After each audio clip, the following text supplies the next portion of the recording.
So let's get this out of the way at the start. I'm a sucker for Warriors games, alright? Though specifically Dynasty Warriors, I never really got into all the other titles. Now, I know these aren't everybody's cup of tea, and that's fair enough. They tend to be pretty mindless button-mashing games. Sure, you'll occasionally get caught off guard. I'm gonna win. I can do this. I can...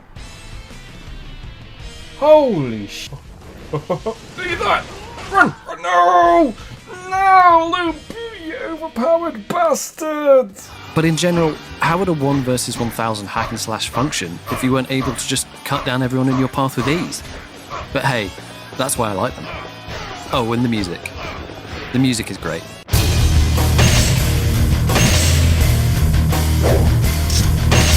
The bonus of the Dynasty Warriors series is that you actually end up learning some Chinese history by accident. I was actually able to impress my girlfriend when we were visiting a Buddhist temple in Malaysia. Hey, that's Guan Yu, isn't it? Yeah, how did you know that? And then I have to explain that I learnt it in a video game and, well, the wonder is kind of lost. But hey, it was fun while it lasted. Having said all that, the last Warriors game I actually played was Warriors Orochi 4 on Nintendo Switch. And before you ask, no, I did not play Dynasty Warriors 9.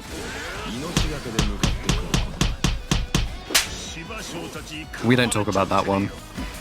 I got this at the time because I loved the idea of having this kind of game on the move, and the Dynasty Warriors games weren't available at the time. I didn't want to set up a Japanese store account and have the game stuck in a language I can't read. Sure, some people can put up with it and haphazardly navigate the menus, but I wasn't prepared to do that. So, Warriors Orochi 4 it was. Let's briefly talk about this. I don't know who half these characters are. I never played the Samurai Warriors games. I don't know why. Something about them was less appealing to me. The story for this game is batshit crazy. But how was the gameplay? Honestly, more of the same. In a good way. Like I said, I like these games. It's mostly brainless, but it's really satisfying knocking down tens of enemies in a single combo. Actually saying that, they added a lot of weird magics and extra movesets to this game, and with Switch Joy-Cons it makes it a little more difficult because the shoulder buttons are so damn small. But how does it run? Pretty well actually. It's not going to win any awards for graphics and art style, but honestly, when you're in the action you tend not to focus on these flaws. Remember, this is the same console that had a terrible port of WWE 2K18 that could barely function with more than 2 characters on screen. So I'll take what I can get. So sure, I like Warriors games, and I even enjoyed this slightly mad offshoot on the Switch. Oh, did I mention that Hades, Gaia, Achilles, Joan of Arc, and Ryu Hayabusa are in this? Yeah, I did say this didn't make an awful lot of sense. Anyway, enough about this. We have to talk about the first Hyrule Warriors game for a moment. I'll be straight up with you here. I never owned a Wii U, and therefore never played this. But I have a few thoughts on it having watched a lot of gameplay at the time. When they first announced Hyrule Warriors, I was interested. I mean, of course I was. Zelda? Warriors? Sounds great, what's not to like, I thought. Then I saw the gameplay. It's not ugly, but it's not pretty either. Something was missing. It took me a little while to figure out what I didn't like about it, but I think it's just because it was more Warriors than it was Zelda. This is an odd distinction to make. I like Warriors games, so why wasn't this working for me? I think it's because ultimately this is a blatant cash-in. The story is outside of the official Zelda timeline, and it really shows. Someone clearly had the idea of combining Dynasty Warriors combat with a Zelda tie-in, but aside from that it had no real reason to exist, and came across a bit soulless. And so enters the original teaser trailer of Hyrule Warriors Age of Calamity.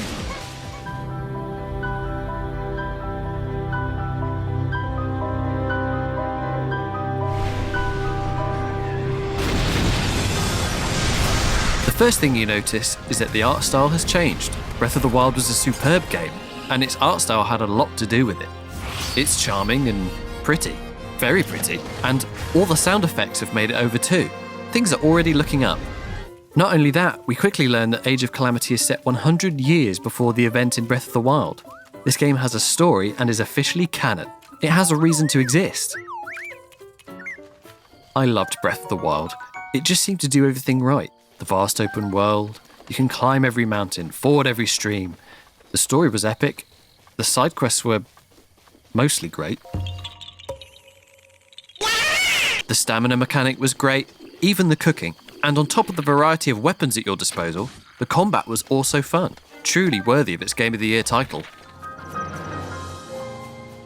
And all of this adds up to what makes Age of Calamity so much more enticing. We get to visit this world again, but 100 years in the past. Despite Los Bosworth, I'll just say Breath of the Wild. Despite Breath of the Wild being a great game, in almost every respect, playing around in the same world with warrior-style combat will actually be a breath of fresh air. Sorry. Especially if you like Warriors combat as I do. It's a new way to experience The Legend of Zelda and this world. Sounds good to me. So how's the demo? I'll cut to the chase here. It's good. It's really good. And I'm not the only one who thinks so. In fact, people are acting surprised that it's really good. And to be honest, I'm with them. It's probably not that we were expecting it to be a bad game, but I think it's genuinely sideswiped a lot of us. It's just great fun, and the demo isn't super short either. Now, I'm guessing I wasn't the only one expecting this to just be a single level that then tries to navigate you to the store page with a splash screen immediately. But it doesn't. The demo plays the entire cutscene from the start, making you invest in the backstory, then lets you play the entirety of Chapter 1. Okay, yes, that's only 2 levels, but you also get to demo 3 characters during this time. This really gives you confidence that all the available champions will play and feel different. More variety and movesets will give this game more replayability and make it somewhat less repetitive.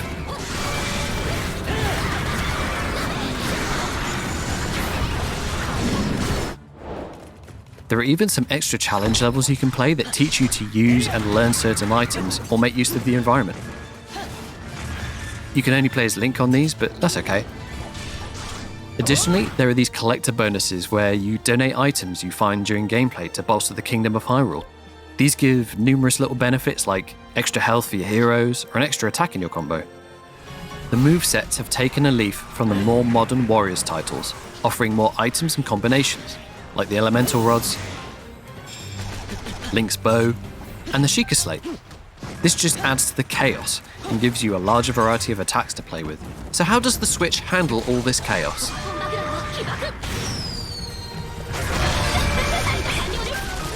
Really well, actually. When the game loaded up, I immediately noticed the rough edging, dodgy textures, and the 30 FPS. But to be honest with you, these issues immediately melted away into obscurity when I got into the combat. The gameplay itself is fluid, and there seems to be no sign of slowdown whilst combating enemies. I mean, Impa can make multiple shadow clones of herself amongst all these enemies, and it's still going strong.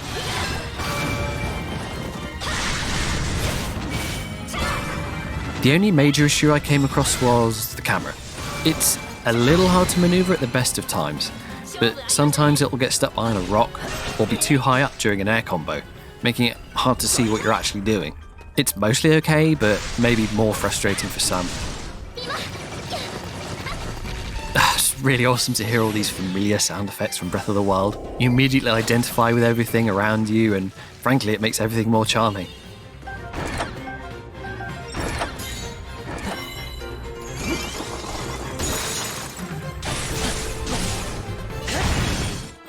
This demo couldn't have come at a better time and was a really smart move from Nintendo and the dev team. I think a lot of people would have just sat on this one and maybe let it pass by, but with Nintendo not being very outspoken this season with the console war in full swing, why wouldn't you give this demo a try? There's another upside too. I was already interested in looking into this game before the demo, but I realised Cyberpunk 2077 was going to be out at the same time. Of course I was going to choose Cyberpunk over this. But then it got delayed again. Good news for Age of Calamity, and another yawn-worthy title coming out in the same period. Lucky break. So with another delay to Cyberpunk, I now have a gap to fill, and this game will likely do the job. The demo has solidified this, as I now have confidence to dive into the game. Plus my save will carry over. Thank you so much for watching. If you made it this far, please subscribe for more. We'll have more videos in the future for you. And hit that like button if you liked the video, and dislike button if, well, you disliked it. And hit that bell icon as well, I think it does something. We also host a gaming podcast that we do upload here to YouTube, but if you want to find us elsewhere, please look up Pushing Buttons on Spotify, Apple Pod, Amazon Music, Deezer, iHeartRadio, and Stitcher. Again, thank you so much for watching, and we'll see you next time.